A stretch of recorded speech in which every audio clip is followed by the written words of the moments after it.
We're back at 13 before 10, 65 degrees. Temp's gone up 2 degrees in 20 minutes. That's a good thing. Heading to the low 70s, and watching the weather map, I'm hoping that rain and thunder stays to the west and travels north of us.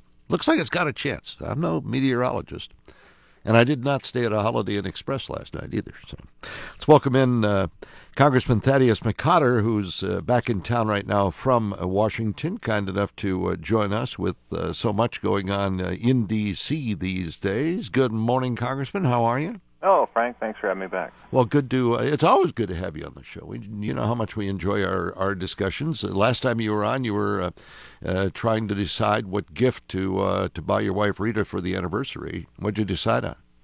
Oh, I decided, as I usually do, to get her things like clothes, and then I give her the receipt, and she takes them back and gets what she wants. That's it's almost easier to just give her the credit card to begin with, and then follow along and smell it burning at the store. Have you tried that, Frank? How'd that work out? I just look at the results later on, and say, "That's really nice, honey." She appreciates the effort, and that's the best I can do. It's the best I can do. Yeah, well, that's good, though. That's good that you make the effort in the first place. All right, so in Washington, there's a lot going on. And what's amazing is how stories grab headlines and sort of suck all the air out of the room and away from other important issues. And so we don't hear talk about a budget that's been passed in the House and is left to die in the Senate again. Instead, we're hearing about a new stimulus plan that's being enacted by the Secret Service over in Colombia, their own version of it, and all these hookers and this controversy over there. Is that going to have a major impact on our way of life, on our government? Assess all that for me. Well, I think obviously there's real concerns about the protection of a president. There's real concerns about national security. And the House and Senate are both looking at the matter to get to the bottom of it. I know the administration is. And I think this is one area where you'll find bipartisan agreement that if the facts come to light, that this scandal is as bad as has been reported, you'll see action taken. Again, this is the Secret Service. This is an exemplary organization to date, and this is an unfortunate smear upon the record. And if the facts again prove that it's happened, I think you'll see everybody out in Washington taking appropriate action to make sure it doesn't happen again. Yeah, well, it's easy to make light of, but you do raise some very serious issues there, and security of the president's number one. When you're engaging with total strangers in a hotel room where you may have information either on paper or electronically about the president's movements, locations, etc., that's very serious stuff, isn't it? Well, it's very serious. President Obama, as well as his family, as well as other members of the cabinet, or anyone else the Secret Service is charged to protect, have to have ultimate, absolute confidence that they're going to be performing their duty and up to the standards of protecting them so that they can concentrate on the duties that the people have entrusted them with. And I think that that's something that everyone agrees on.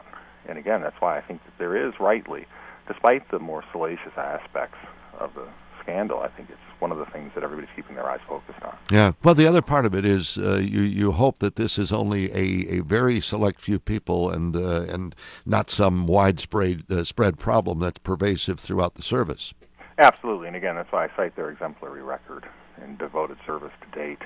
And any organization has individuals who will do something that can reflect poorly on it. And let's just make sure that the people who did something are held accountable, and those who didn't are not dragged into the mess and have their reputations hurt. Yeah. Speaking of reputations being hurt, what did you make of the photos printed in the L.A. Times of some of our soldiers in Afghanistan posing with the dismembered bodies of terrorists who blew themselves up with roadside bombs they were constructing to try to kill our troops? In a time of war, which is the most horrific thing anyone can endure, things happen. But you would think that in the age of YouTube and the social networking sites, is that the Army and everyone would make sure that the soldiers knew that A, that's not the type of activity that any American is involved in, and B, that they have to assume, much like people in any form of public life today, have to assume that whatever you do is going to be captured and is going to be put on the internet for public consumption. Mm-hmm. Let's talk about domestic issues here, if we may. The Real Unemployment Calculation Act. You signed aboard as a sponsor, I understand. Talk to me about the unemployment rate, the numbers we're getting. Are you not satisfied that we're seeing the accurate numbers? Well, this is something that will affect, most importantly, the American people, but it also affects both parties, obviously. It's been introduced by my colleague Duncan from California. It's H.R. 4128, and it's a one-page bill. It's called the Real Unemployment Calculation Act. And what we want to do is, as you know, Frank, sometimes the unemployment numbers come out, the U3, which is the one everyone cites, and you'll see a strange occurrence. You will see where more people are hired, and yet the unemployment rate seems to stay the same or even go up. And people will ask, well, how can that happen? And the converse occurs. Well, the problem is that according to those numbers, people who have stopped looking for work within 4 months because they've been discouraged aren't included in the calculation. Now, when you think about the Washington logic behind that, what you have, Frank, is if everyone in America lost their jobs and stopped looking for work, our unemployment rate would be zero. Which is exactly the problem, right? Yeah, which is insane.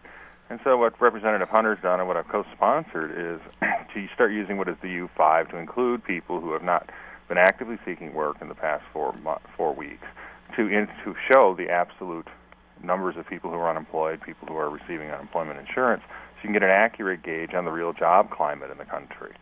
And it goes back to a very simple thing that you learn, I guess, when you're young. It's better to have bad facts in front of you than fantasies. Well, why not use the U6 number that gives us the underemployment figure as well from those who have taken part-time jobs when they went full? Well, that's true. It's also a possibility, but I think what Duncan was aiming at is the actual people who are not working at all.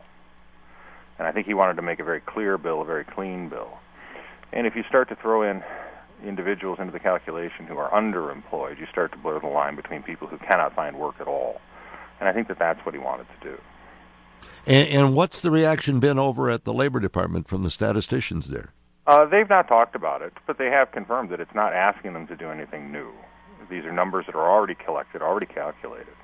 And what we want to do is make sure that the numbers that are used, not necessarily by the Bureau of Labor Statistics, but by the people who talk about such numbers, give as good of it as an accurate a reflection on the economic climate as possible. All right, so the current rate, the U3, if you will, is 8.2%.